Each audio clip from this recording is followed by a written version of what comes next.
आज की इस वीडियो में आपको बताने वाली हूँ कि सिर्फ एक ट्रिक आपकी जिंदगी बदल सकती है। आपके दिन का आधा घंटा पूरा दिन का आपका रूटीन फिक्स कर सकता है, सेट कर सकता है। और ये आधा घंटा खाना खाने से भी पहले का है। ज्यादातर लोग सोचते हैं कि शुगर और फैट कंट्रोल करने के लिए सिर्फ ये देखना जरूरी है कि क्या खाया जा रहा है, लेकिन उससे पहले जब आप सो रहे होते हैं और जब आप आंख खोलते हैं उस बीच भी शरीर के अंदर एक बहुत बड़ा फैसला हो रहा होता है। और वो फैसला है कि आज का दिन शरीर फैट जलाएगा या फैट जमा करेगा, ये डिपेंड करता है। तो इस वीडियो में जानेंगे कि ऐसा क्यों होता है और आपको क्या करना है। तो चलिए जानते हैं इस वीडियो में कि तेजी से आप अपना फैट कैसे कम कर सकते हैं। हेलो फ्रेंड्स, मैं सुमन चौहान, सर्टिफाइड डाइटिशियन, न्यूट्रिशनिस्ट, आपकी फिटनेस ट्रेनर। मेरे चैनल हेल्थ सिटी में आपका स्वागत है।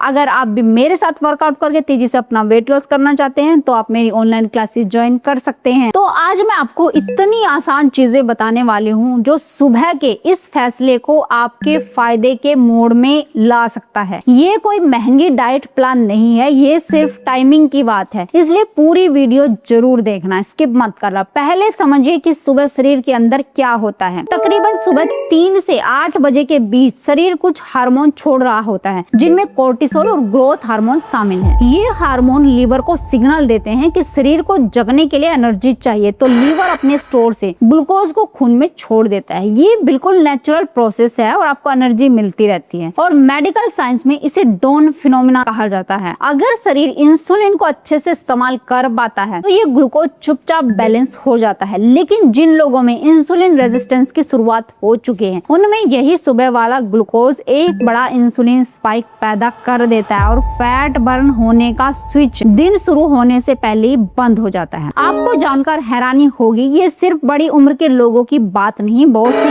युवा और सेहतमंद दिखने वाले लोगों में भी ये पैटर्न देखा जाता है और उन्हें खुद भी पता नहीं होता, काफी सालों तक पता चलता ही नहीं है। तो अब बात करते हैं उन 3 चीजों की जो इस सुबह वाले प्रोसेस को सीधा असर डालती है। पहली चीज है, सुबह के 30 मिनट के अंदर कुछ भी खाने पीने से पहले बाहर जाकर कम से कम 30 मिनट आपको वॉकिंग करनी है। या तो हाई स्पीड में कर सकते हैं या नॉर्मल स्पीड में कर सकते हैं। इसके पीछे 2 वजह हैं और दोनों बहुत दिलचस्प है। पहली वजह, जब आप रात भर के खाली पेट के बाद सुबह चलते हैं तो आपका इंसुलिन दिन के सबसे कम लेवल पर होता है, इसलिए मसल्स को ग्लूकोज का इंतजार नहीं करना पड़ता और वो सीधा शरीर में जमा फैट से एनर्जी लेने लगता है। University of bath and Birmingham में हुई एक स्टडी में 30 पुरुषों को 2 ग्रुप में बांटा गया। एक ग्रुप ने नाश्ते से पहले एक्सरसाइज करी और दूसरे ने नाश्ते के बाद। बाकी सब कुछ एक जैसा रखा गया। नतीजा ये निकला कि नाश्ते से पहले एक्सरसाइज करने वाले ग्रुप ने 2 गुना फैट बर्न किया और वो भी बिना किसी एक्स्ट्रा मेहनत के, सिर्फ टाइमिंग की वजह से। दूसरी वजह है रोशनी। जब सुबह की प्राकृतिक रोशनी आपकी आंखों में पड़ती है तो ये शरीर की इंटरनल बॉडी क्लॉक को रिसेट करती है और यही क्लॉक इंसुलिन और बाकी हार्मोन्स के टाइमिंग को कंट्रोल करती है। इसलिए सिर्फ घर के अंदर ट्रेडमिल पर चलने से वो पूरा फायदा नहीं मिलता जो बाहर की रोशनी में चलने से मिलता है। अगर बाहर जाना मुमकिन ना हो, बारिश हो या बहुत ठंड हो, तो बालकनी में भी कुछ मिनट खड़े रहना या खिड़की के पास टहलना भी फायदा देता है, क्योंकि बारिश वाले दिन में भी बाहर की रोशनी घर के अंदर की रोशनी से कहीं ज्यादा तेज होती है। अब मैं जानती हूँ कि सुबह आपके पास अगर टाइम नहीं होता, खासकर जिनके बच्चे स्कूल जाते हैं या जिन्हें जल्दी निकलना होता है, तो परफेक्ट होने की कोशिश ना करें। बस इतना करें, चाय या कॉफी बनते बनते बालकनी में खड़े होकर टहल ले या बच्चों को बस तक छोड़ने जाते वक्त थोड़ा घूम कर जाए। ये मैं नहीं कहती कि ये 1-2 दिन में ही काम कर जाएगा, लेकिन ये अगर आप आदत बना लेते हैं और पूरा दिन इसी तरीके से एक्टिव रहते हैं तो ये जरूर काम करेगा। दूसरी चीज, रात के खाने और सुबह के पहले खाने के बीच 12 से 14 घंटे का गैप रखना जरूरी है। इसे समझने के लिए सोचिए कि शरीर का इंसुलिन सिस्टम एक ऐसी कार की तरह है जिसे पूरी तरह रुकने का मौका चाहिए, तभी वो दोबारा अच्छे से स्टार्ट हो पाती है। अगर आप उठने से सोने तक लगातार कुछ ना कुछ खाते रहते हैं तो इंसुलिन कभी अपने सबसे नीचे लेवल तक नहीं जा पाता है, और जब इंसुलिन नीचे तक नहीं जा पाता तो फैट बर्निंग प्रोसेस ठीक से शुरू नहीं हो पाती। तो करना क्या है, रात का खाना सोने से 2 से 3 घंटे पहले खत्म कर ले और अगले दिन का पहला खाना उसके 12 से 14 घंटे बाद ही ले। मान लीजिए आप रात का खाना 8 बजे खा लेते हैं तो आपका पहला खाना 8 या 10 बजे के बाद ही होना चाहिए। कोई सख्त फास्टिंग नहीं है, ये बस एक हल्का सा गैप है जो शरीर को रीसेट होने का मौका देता है। अगर आपको ये नया लगे तो धीरे धीरे शुरू करें। पहले 12 घंटे का गैप से शुरू करें, फिर हफ्ते 2 हफ्ते या 1 महीने के बाद 14 घंटे का गैप बढ़ाएं। तीसरी और सबसे ज्यादा रिसर्च बैक्ड चीज है, जब फास्टिंग टूटे यानी जब आप दिन का पहला खाना खाएं तो उसमें प्रोटीन सबसे पहले खाएं, कार्बोहाइड्रेट सबसे बाद में। हम भारतीय घरों में सुबह पोहा, पराठा, इडली, मीठी चाय के साथ दिन की शुरुआत करते हैं और ये सारी चीजें ज्यादातर कार्बोहाइड्रेट ही है। जब आप खाली पेट सीधा कार्बोहाइड्रेट खाते हैं तो दिन का सबसे बड़ा इंसुलिन स्पाइक उसी वक्त आता है जब शरीर फैट बर्न करने के लिए सबसे ज्यादा तैयार होता है। लेकिन अगर आप वही नाश्ता प्रोटीन से शुरू करें तो एक अलग ही प्रोसेस शुरू होता है। प्रोटीन एक हार्मोन को ट्रिगर करता है जिसे GLP-1 कहा जाता है और ये हार्मोन खाना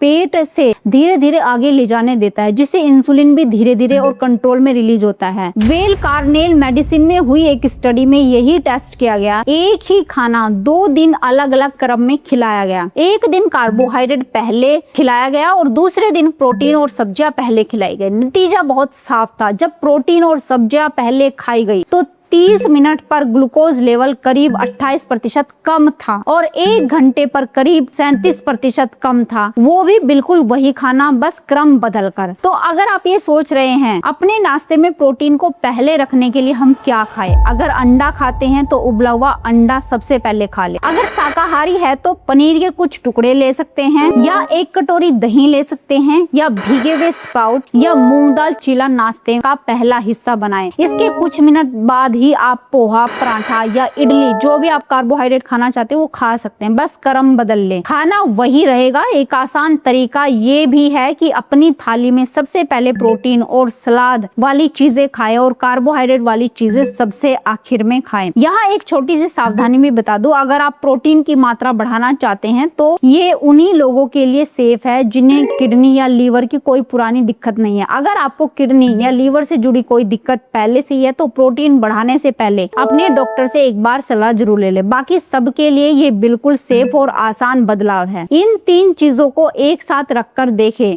तो ये कुछ इस तरीके से दिखता है। सुबह उठते ही पानी पीकर कम से कम 30 मिनट बाहर जरूर वॉक करने जाए। अगले दिन खाने से पहले कम से कम 12 से 14 घंटे का गैप रखे और अब जब पहला खाना खाए तो प्रोटीन और फाइबर सबसे पहले खाए और उसके बाद जो भी कार्बोहाइड्रेट आप खाना चाहते हैं वो खाए। इस तरीके से बदलाव करें। ये कोई एक दिन में दिखने वाला जादू नहीं है, लेकिन अगर आप इन तीनों को धीरे धीरे अपने रूटीन में शामिल कर ले तो कुछ हफ्तों में ही आपको एनर्जी में, पेट की चर्बी में और शुगर रीडिंग में फर्क महसूस होना शुरू हो जाएगा। अगर आपके पास ग्लूकोमीटर है तो 1 हफ्ते में बिना बदलाव के अपनी सुबह के शुगर नोट करें और फिर 1 हफ्ता इन चीजों के साथ अपने शुगर में बदलाव नोट करें। आपको जरूर बहुत सारा चेंजेस नजर आएगा और आपको अपने शरीर के भारीपन में और खास करके पेट की चर्बी में बहुत ज्यादा बदलाव खुद ही नजर आ जाएगा। आपकी जो थकान पहले रहती थी और अब जो एनर्जी आप महसूस करते हैं काम करते वक्त, उसमें भी काफी चेंजेस आपको नजर आएंगे और काफी अच्छा रिजल्ट आपको दिखेगा। तो उम्मीद है आज की वीडियो आपको बहुत पसंद आई होगी। आप लाइक शेयर भी करेंगे। अगर चैनल पे आपने चैनल को सब्सक्राइब कर लीजिए। तो फिर मिलते हैं नेक्स्ट वीडियो में, तब तक के लिए बाय, टेक केयर।